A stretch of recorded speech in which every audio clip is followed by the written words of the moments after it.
Hello बच्चों, चलो तो आज बढ़ते हैं आगे के निबंध की ओर। हिंदी निबंध पुस्तक हमारे मित्र। हमारा जो चैनल है लर्न विद कोमल, इस चैनल को लाइक एंड सब्सक्राइब करना ना भूलें। इस चैनल पे Hindi as well as Marathi निबंध आपको अवेलेबल मिलेंगे और इसी तरह मराठी लेसन्स जो 10th बोर्ड के जो लेसन्स है उनका एक्सप्लेनेशन भी अवेलेबल मिलेगा। ऐसे बहुत सारे निबंध मैंने आपके लिए तैयार किए हैं। उसमें से एक निबंध आज हम देखने वाले हैं, पुस्तक हमारे मित्र। चलो तो इसको मैं शॉर्ट में एक्सप्लेन करती हूँ। इसको अच्छी तरह से समझिए और लिखने का प्रयास कीजिए। यह आपको 10th बोर्ड के लिए 8 मार्क्स के लिए पूछा जाने वाला प्रश्न है। तो चलो तो आगे बढ़ते हैं। पुस्तकें ज्ञान का अथाह सागर है। इनमें जीवन के हर क्षेत्र में संबंधित जानकारी भरी होती है।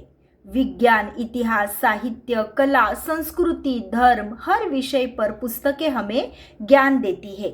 अब देखो, पुस्तक क्या है? पुस्तक ही हमारे सच्चा मित्र है, हमारे दोस्त है। क्योंकि पुस्तकें क्या करती है? हमें ज्ञान का अथाह सागर देती है। हर तरह का ज्ञान हमें देती है और वो है पुस्तकें। किस तरह की पुस्तकें? जैसे विज्ञान, इतिहास, साहित्य, संस्कृति, धर्म, कला, ऐसी हर अलग अलग चीज़ों की पुस्तकें हमें ज्ञान देती है। विद्यालय में पढ़ाई जाने वाली पाठ्य पुस्तकें हमें परीक्षा में सफलता देती है। वही सामान्य ज्ञान की पुस्तकें हमें जागरूक नागरिक बनाती है। जैसे स्कूल में पढ़ाई जाने वाली जो पुस्तकें होती है वो हमें क्या करती है? तो परीक्षा में सफलता देती है। उनको पढ़ने से हम परीक्षा में सफल हो सकते हैं। उसी तरह जो सामान्य ज्ञान की पुस्तकें होती है वो पढ़ने से हमें जागरूक नागरिक हम बन सकते हैं। पुस्तकें बिना किसी स्वार्थ के हमें ज्ञान देती है। अब देखो क्या कहा है, पुस्तकें हमारे मित्र क्यों है? क्योंकि वो बिना किसी स्वार्थ के, बिना किसी स्वार्थ के, यानी कि बिना किसी बदले के हमें क्या देती है? तो जानकारी देती है, हमें ज्ञान देती है। जब भी हमें आवश्यकता होती है पुस्तकें हमारा साथ देती है। वे हमें नैतिक शिक्षा देती है और अच्छे बुरे का अंतर समझाती है। पुस्तकें पढ़ने से मन को शांति मिलती है। पुस्तकें पढ़ने से क्या होता है? मन को शांति मिलती है, तसल्ली मिलती है। क्यों? क्योंकि मनुष्य एक सामाजिक प्राणी है। अब मनुष्य क्या है? एक सामाजिक प्राणी है। वो समाज में रहता है, वो जंगलों में नहीं रहता। तो उसके जीवन में मित्रों का विशेष महत्व होता है। मतलब किसी भी इंसान को मित्र, दोस्त, हर एक की जरूरत होती है क्योंकि वो सामाजिक प्राणी है। वो ज्यादा दिन अकेला नहीं रह सकता। तो इसीलिए सच्चा मित्र वही होता है जो हमें सही मार्ग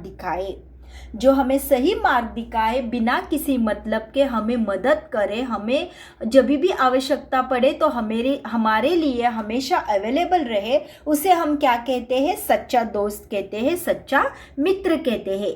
वैसे ही हमारे दुख में साथ दे, हमारे ज्ञान को बढ़ाए और हमें जीवन में आगे बढ़ने की प्रेरणा दे, तो वो कौन करता है? तो हमारा सच्चा मित्र जो है पुस्तकें। क्योंकि पुस्तकों के माध्यम से हमें महान व्यक्तियों के जीवन से परिचित होते हैं। मतलब हम पुस्तकों के माध्यम से क्या होते हैं?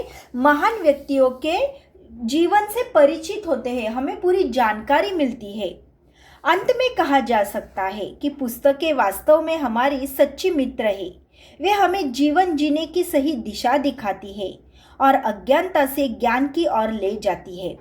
जो व्यक्ति पुस्तकों से मित्रता करता है, जो व्यक्ति पुस्तकों से दोस्ती करता है, वो कभी अकेला नहीं रहता और जीवन में अवश्य सफल हो जाता है। मतलब क्या? कि अगर किसी ने पुस्तकों से दोस्ती की, उनसे मित्रता की, तो वो जिंदगी में हमेशा सफल ही हो जाएंगे। कभी भी उनको किसी भी तरह की अड़चन, मतलब किसी भी तरह की कोई भी प्रॉब्लम उनको नहीं आएगी। क्यों? क्योंकि पुस्तकें हमें क्या करती है? बिना स्वार्थ के हमें ज्ञान देती है। तो इस तरह बच्चों आपको जो पुस्तकें हमारे मित्र 10th बोर्ड में पूछा जा सकता है, इसलिए आपको इसकी अच्छी तरह से तैयारी करके, एक बार रीड करके, रीराइट करके तैयार रहना है, ताकि आपको क्या हो सके? पूरे मार्क्स मिल सके। इसी तरह और भी निबंध मैं आपके लिए लेकर आने वाली हूँ, तो चैनल को लाइक एंड सब्सक्राइब करना ना भूलें। चलो तो मिलते हैं आगे के निबंध की ओर। Thank you.